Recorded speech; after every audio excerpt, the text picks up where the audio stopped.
Hello guys, இந்த வீடியோல எதை பத்தி பார்க்க போறோம் அப்படின்னு சொல்லி பார்த்தீங்கன்னா, அதாவது இனியாவோட பர்ஃபார்மன்ஸுக்கு ஜட்ஜஸ் இந்த வாரம் இப்படி சொல்லியிருக்காங்க. இந்த வாரம் போய் இப்படி பண்ணியிருக்கீங்களே அப்படின்ற மாதிரி ஒரு ஷாக்கிங்கான அப்டேட்டும் உங்களுக்குள்ள இருக்குங்க. அதுக்கான பின்னணி என்னன்றது தான் இந்த வீடியோல பார்க்க போறோம். நம்ம சேனலை ஃபர்ஸ்ட் டைம் பார்க்குற பர்சனா நீங்க இருந்தீங்கன்னா மறக்காம நம்ம சேனலை சப்ஸ்கிரைப் பண்ணிக்கோங்க. அப்பதான் நான் அடுத்த போடுற வீடியோக்கான நோட்டிபிகேஷன்ஸ் அண்ட் பாப்அப்ஸ் வந்து உங்களுக்கு கண்டினியூஸா கிடைச்சிக்கிட்டே இருக்கும். அது மட்டும் இல்லாம இந்த வீடியோ பத்தி உங்களுக்கான கருத்துக்கள் ஏதாச்சும் இருந்துச்சுன்னா தாராளமா நீங்க கமெண்ட் பாக்ஸ்லயே மென்ஷன் பண்ணலாம். ரீசெண்டா சி தமிழ்ல நடந்தக்கூடிய one of the reality competition show அப்படின்னு சொன்னா சரிகமபா சீனியர் சீசன் 5 அப்படின்னு சொல்லக்கூடிய இந்த ஒரு சிங்கிங் காம்படிஷன் சொல்லலாம். ஸோ இதுல பார்ட்டிசிபேட் பண்ணிட்டு இருக்கக்கூடிய ஒவ்வொரு பர்சனையும் ஒவ்வொருத்தரா இண்டிவிஜுவலா ஃபாலோ பண்ணிட்டு இருக்காங்க அப்படின்னு சொல்லலாம்.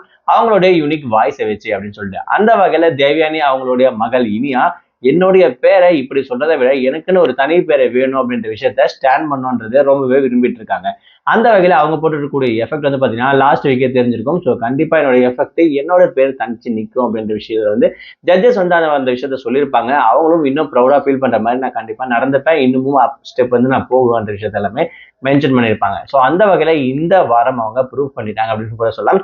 அதாவது இந்த வாரம் நடந்திருக்கக்கூடிய அதாவது ஷூட்டிங் வந்து பாத்தீங்கன்னா இவங்க ரொம்பவே சூப்பரா பாடியிருக்காங்க அப்படின்ற விஷயத்தையும் இந்த வாரம் இதே மாதிரி நீங்க இன்னும் நல்லா பர்ஃபார்ம் பண்ணீங்கன்னா கண்டிப்பா டாப் 5ல வரக்கூட அதிகமான வாய்ப்புகள் இருக்கு அப்படின்ற விஷயத்த ஜட்ஜஸ் சொல்லியிருக்காங்கன்றதால இவங்களுக்கு ரொம்பவே ப்ரௌட் மூமெண்டா இருக்கும். அது மட்டும் இல்லாம இவங்க போட்டு இருக்கக்கூடிய இந்த எஃபெக்ட்க்கு நிறைய பேர் பாராட்டும் தெரிவிச்சுட்டு வந்துருக்காங்க அப்படின்ற மாதிரி பாத்தீங்கன்னா ஒரு அப்டேட் கிடைச்சிருக்குங்க.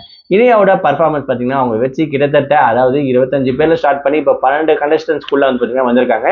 அதுக்கு அவங்களுடைய இண்டிவிஜுவலிட்டி மட்டும்தான் மெயின் காரணம் அப்படின்னு சொல்லலாம். என்னதான் ஒரு ஆர்டிஸ்டோடைய பொண்ணு அப்பா வந்து டைரக்டரா இருந்தாலும் பட் இவங்களுக்குன்னு ஒரு இண்டிவிஜுவலிட்டி வேணுன்றதுக்காக தான் இந்த ஒரு ஷோக்கு வந்திருக்காங்க.